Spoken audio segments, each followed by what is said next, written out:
Alhamdulillahirrabbilalamin. Wassalatu wassalamu ala asyrafil anbiya wal mursalin Nabiyina Muhammad wa ala alihi wa man tabi'ahum bi ihsan ila yaumiddin. Para pemirsa, kita kembali melanjutkan pembahasan dari kitab Al-Ghaya wa Taqrib matan Abi Syuja, dari apa-apa yang dijelaskan oleh Abu Syuja tentang fikih Islam, ya, tentang fikih Islam. Saat ini kita akan menginjak pada pembahasan tentang sholat. Setelah sebelumnya kita membahas tentang syarat-syarat sebelum sholat itu dilaksanakan, kita akan menginjak pada pembahasan yang baru, yaitu mengenai rukun-rukun sholat. Al-Qadi Abu Syuja menyebutkan bahwasanya rukun sholat itu ada 18. Kita akan melihat satu persatu ya secara ringkas apa yang dimaksudkan oleh penjelasan beliau. Yang pertama, beliau katakan yang termasuk rukun sholat itu adalah berniat. Kita sudah mengetahui bahwasanya ketika kita melakukan suatu ibadah, kita mesti berniat. Ya, dan niat ini maksudnya adalah al-ilmu atau al-qasdu. Kata para ulama, niat itu adalah berilmu atau bermaksud untuk melakukan sesuatu. Ya, artinya ketika seorang itu sudah bermaksud melakukan sesuatu dalam hatinya, maka dia sudah disebut berniat tanpa melafazkan dengan lafaz-lafaz tertentu. Ya, tidak memakai sholli ataupun tidak memakai nawaitu. Yang namanya niat itu adalah letaknya dalam hati, dan berniat seperti itu sudah membuat ibadah seseorang itu sah. Ya, sebagaimana sabda Nabi SAW, innamal a'malu binniyat, sungguhnya setiap amalan tergantung pada niatnya. Nah, itu rukun yang pertama. Kemudian yang kedua, ya, di antara yang termasuk rukun lagi adalah al-qiyam ala qadrah, yaitu berdiri bagi yang mampu. Ketika seorang itu ingin melaksanakan ibadah, ya, maka dia harus melaksanakannya itu dengan berdiri, yaitu ibadah sholat ini dia harus melaksanakannya dengan berdiri, dan di sini dilakukan ketika dia itu mampu. Artinya di sini ketika saat tidak mampu, ya, maka dia melakukan sesuai dengan ya kondisi atau keadaan dirinya. Namun ketika dia mampu berdiri, maka harus berdiri. Ya, ketika dia mampu berdiri, maka harus berdiri, tidak boleh saat dia mampu berdiri maka lalu dia mengerjakannya dengan cara duduk. Nabi SAW itu pernah mengatakan, ya, sholli qa'iman fa illam tastati' fa qa'idan fa illam tastati' fa ala jambin. Ya, kerjakanlah sholat dalam keadaan berdiri, kalau tidak mampu maka kerjakanlah dalam keadaan duduk, kalau tidak mampu maka dengan keadaan berbaring. Ya, artinya di sini secara berurutan seperti itu. Ketika seorang itu mampu berdiri, dia mengerjakan dengan cara duduk, maka itu membuat sholatnya itu tidak sah. Kemudian yang ketiga, ya, yang termasuk rukun lagi adalah takbiratul ihram. Yang dimaksudkan dengan takbiratul ihram itu adalah mengucapkan takbir Allahu Akbar, ya, ketika mengawali ibadah sholat. Dan ketika dia mengawali seperti itu, maka itu pertanda bahwasanya hal-hal di luar sholat itu tidak boleh dia dilakukan. Dia sekarang sudah masuk dalam sholat, maka dia meninggalkan hal-hal yang diharamkan, ya, yang dia lakukan seperti yang dia lakukan di luar sholat. Maka dia harus ya diam saat mengerjakan sholat. Dia cuma mencukupkan dengan bacaan-bacaan dalam sholat. Dia tidak boleh berbicara, ya, dia tidak boleh banyak bergerak dan seterusnya. Ya, itu namanya takbiratul ihram. Dan takbiratul ihram di sini adalah ucapan Allahu Akbar. Takbiratul ihram di sini adalah ucapan Allahu Akbar. Sedangkan mengangkat tangannya di sini ya nanti akan kita lihat pada sunnah sholat, tidak termasuk dalam rukun sholat. Ya.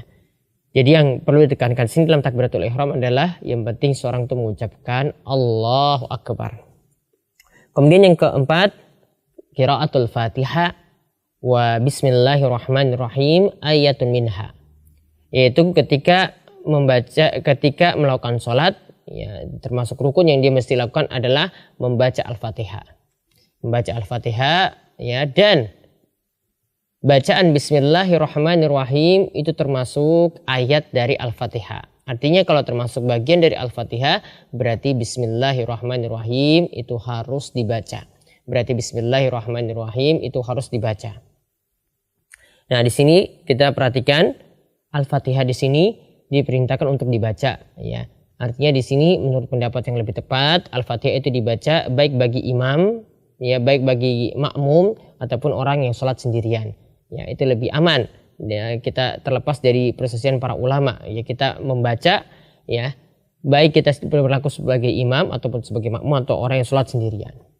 Nah, sedangkan di sini disinggung tentang Bismillahirrahmanirrahim itu bagian dari Al-Fatihah. Ini para ulama juga berselisih pendapat. Kalau ulama Syafi'iyah itu memasukkan Bismillahirrahmanirrahim, ini dikeraskan bacaannya saat membaca Al-Fatihah. Namun ada pendapat yang lainnya dari mazhab Imam Ahmad karena memperhatikan sholatnya Nabi SAW, gitu juga sholat sahabat-sahabat yang mulia seperti Abu Bakar, Utsman, ya, mereka tidak mengeraskan bacaan Bismillah tatkala membaca Al-Fatihah. Mereka tidak mengeraskan bacaan Bismillah tatkala membaca Al-Fatihah. Maka ya ketika itu ya kita juga tidak mengeraskan bacaannya. Ini menurut pendapat Imam Ahmad seperti itu. Wallahu alam, pendapat yang terakhir ini adalah pendapat yang lebih tepat dalam masalah ini. Jadi Bismillahirrahmanirrahim tetap dibaca namun tidak dikeraskan bacaannya. Jadi kita mulai dengan Bismillahirrahmanirrahim dengan bacaan yang lirih. Kemudian setelah itu kita mulai dengan Alhamdulillahirabbil alamin dengan bacaannya itu dikeraskan. Kemudian yang kelima yang termasuk rukun sholat itu adalah warruku wattuma'ninah.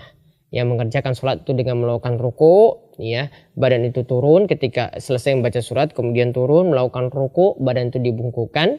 Kemudian tatkala itu dilakukan dengan tuma'ninah. Tuma'ninah di sini artinya ya bacaan yang diperintahkan saat itu sekali baca itu sudah dikatakan melaksanakan tuma'ninah. Atau dia melakukannya dalam keadaan tenang, tidak cepat-cepat, ya. Karena kalau dia melakukannya terburu-buru, tergesa-gesa dalam keadaan cepat, ya ini membuat sholatnya itu bermasalah.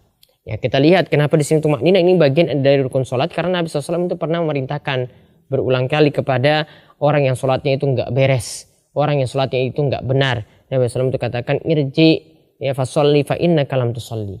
Ya, kembali kerjakan sholat, ya sholatlah karena tadi engkau itu belum sholat. Ya, Nabi SAW itu ulangi lagi irji ya fasolli fa innaka lam tusolli. Ya, kembalilah, ya kerjakanlah sholat karena sebelumnya itu engkau tidak mengerjakan sholat dengan benar.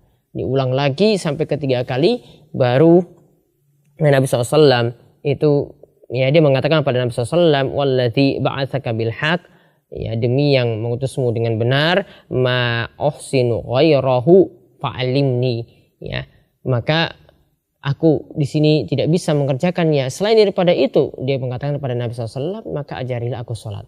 Nabi SAW itu mengajarkannya kepada dia itu sholat, ya karena sholatnya itu nggak beres, diantaranya itu karena tidak ada tumakninah. Maka Nabi SAW perintahkan, ya isakumta ila sholat fakabbir, jika engkau itu berdiri mau melaksanakan sholat maka bertakbirlah. Lalu summa qra' ma tayassara ma'aka minal Qur'an, lalu bacalah yang mudah bagimu dari Al-Qur'an. Dan dalam riwayat Ibnu Hibban dikatakan yang mudah dari Al-Quran di sini adalah bacalah Al-Fatihah. Kemudian sumarka hatta tatma'inna raki'an. Kemudian lakukanlah ruku dan lakukanlah ruku itu dalam keadaan tumakninah. Sumarfa hatta ta'tadila qa'iman. Kemudian bangkitlah dari ruku, ya berdiri tegaklah, kemudian sampai engkau melakukannya dengan tumakninah. Sumasjud hatta tatma'inna sajidan. Kemudian lakukanlah dengan sujud sampai engkau itu melaksanakannya ya dalam keadaan tumakninah. Ya sumarfa hatta tatma'inna jalisan. Kemudian bangkitlah dari sujud, duduk antara dua sujud sampai engkau itu melaksanakannya dengan tumakninah. Sumasjud hatta tatma'inna sajidan, kemudian sujud lagi dan engkau untuk melakukannya dengan keadaan tumakninah. Sumaf'al dzalika fi sholatika kulliha. Lakukanlah seperti itu dalam sholatmu seluruhnya. Maka di sini para pemirsa lihat Nabi SAW itu memerintahkan dia mengulangi sholatnya dan mengajarinya ya bagaimanakah sholat yang benar. Dan di dalamnya di situ Nabi SAW itu menyebutkan sholat itu harus tumakninah dalam ruku, dalam i'tidal, dalam sujud, dalam duduk antara dua sujud harus dilakukan dalam keadaan tumakninah, yaitu dalam keadaan tenang, tidak boleh tergesa-gesa. Nah, ini yang kita bahas ya sampai pada poin kelima ya tentang masalah rukun sholat. Insya Allah nanti pada poin ke-6 dan selanjutnya kita akan temukan lagi pada pembahasan selanjutnya. Wabillahi taufik wal hidayah. Wassalamualaikum warahmatullahi wabarakatuh.